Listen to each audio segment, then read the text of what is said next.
नमस्कार अमरावती. अमरावती महानगरपालिका निवडणुकीच्या पार्श्वभूमीवर जागा वाटपावरून भाजपमध्ये असंतोष उफाळून आला आहे. अमरावतीचे शक्ती महाराज यांनी भाजपच्या नेत्यांना थेट जाब विचारत या प्रकरणात प्रहार संघटनेचे अध्यक्ष बच्चू कडू यांची भेट घेतली आहे. भाजपकडून तिकीट नाकारण्यात आल्याने नाराज झालेले अनेक इच्छुक उमेदवार बच्चू कडू यांच्या भेटीला पोहोचल्याचं पाहायला मिळालं. नववर्षाच्या पूर्वसंध्येला शक्ती महाराजांनी भाजपचे नेते शिवराय कुलकर्णी, जयंत देहनकर आणि दिनेश सूर्यवंशी यांना जाहीरपणे धारेवर धरलं होतं. दरम्यान या सगळ्या घडामोडींवर प्रतिक्रिया देताना प्रहार संघटनेचे अध्यक्ष बच्चू कडू यांनी भाजपवर तीव्र शब्दात टीका केली आहे. अमरावतीतील या घडामोडींमुळे महानगरपालिका निवडणुकीआधी भाजपच्या अडचणी वाढताना दिसत आहे. शक्ती महाराजांनी जे पवित्रा उचलला आहे, खरं तर त्यांची बाजू खऱ्या निष्ठावान कार्यकर्त्याच्या बाजूने आहे. ते काही एका नेत्यासोबत जोडलेले नाही आहे. आणि मला असं वाटतं का कुठल्याही पक्षातला कार्यकर्ता असू दे, तो काँग्रेस, बीजेपी, शिवसेना का कोणी असो,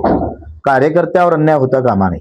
आणि ह्या भूमिका प्रत्येक कार्यकर्त्यानं घेणं गरजेचं आहे. सतरंजी उचलाले कार्यकर्ता राहील आणि मग निवडणूक आली का तुम्हाला पैसेवाले दिसणार, इतर पक्षाचे लोक दिसणार. तुम्ही एक सांगा का पुऱ्या अमरावती जिल्ह्यामध्ये एक अरुण अडसड म्हणजे प्रताप अडसड जर सोडले तर मूळ बीजेपीचा आमदार दाखवून बक्षीस मिळवा अशी अवस्था आहे. प्रवीण पोटे मूळ बीजेपीचे आहे, तुमचा तिवशा वरुडचा आमदार मूळ बीजेपीचा आहे, तुमचा आचरपूरचा आमदार मूळ बीजेपीचा आहे, तुमचा केवरराम काळे मूळ बीजेपीचा आहे, तुमचा तिवशाचा आमदार बीजेपीचा आहे, नाहीच आहे. मग तुमच्या केंद्रात आणि राज्यात सत्ता आहे साले हो, तर तुम्हाला स्थानिक कार्यकर्त्यांना निवडून आणण्याची ताकद ठेवत नाही. म्हणजे सत्तेतून तुम्हाला कार्यकर्त्याला काय द्यायचं आहे? पुन्हा सतरंजा उचलाच्या आणि त्या काँग्रेसवाल्याच्या. म्हणजे अशा प्रकारच्या भूमिका भाजपा घेत आहे. मी सांगतोय ना का जी भाजपची जी मस्ती आली ना, ती मस्ती आता कार्यकर्त्यालाच ठेचायला लागली आहे. आणि ते कार्यकर्त्याला जेव्हा ठेचन ना, तेव्हा कार्यकर्ता भाजपाले अशा लोकांना, नेत्याला ठेचल्याशिवाय राहणार नाही. ही वस्तुस्थिती आहे. हा अतिरेक आहे. तुम्ही सांगा ठीक आहे, विधानसभेपर्यंत ठीक आहे, पण तुम्ही साले हो, तुमची एवढी ताकद नाही, मर्दांगी गेली कुठे रे तुमचे? का तुमची केंद्रात आणि राज्यात सत्ता असताना तुम्ही नगरसेवक निवडून आणत ना?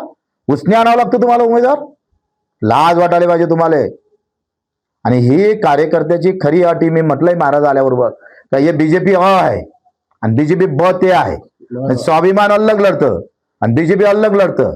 बायको बीजेपीत लढते आणि नवरा स्वाभिमानचा झेंडा घेऊन लढत असेल तर कसं होणार आहे?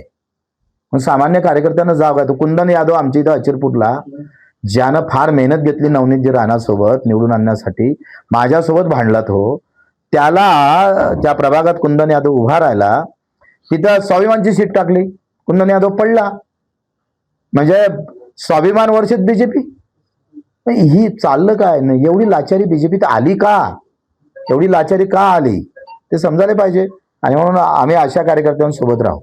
आम्ही कार्यकर्त्याच्या सोबत असणारा आमची पार्टी आहे आणि तो कार्यकर्त्याला मजबूत करण्याचं काम आम्ही करू.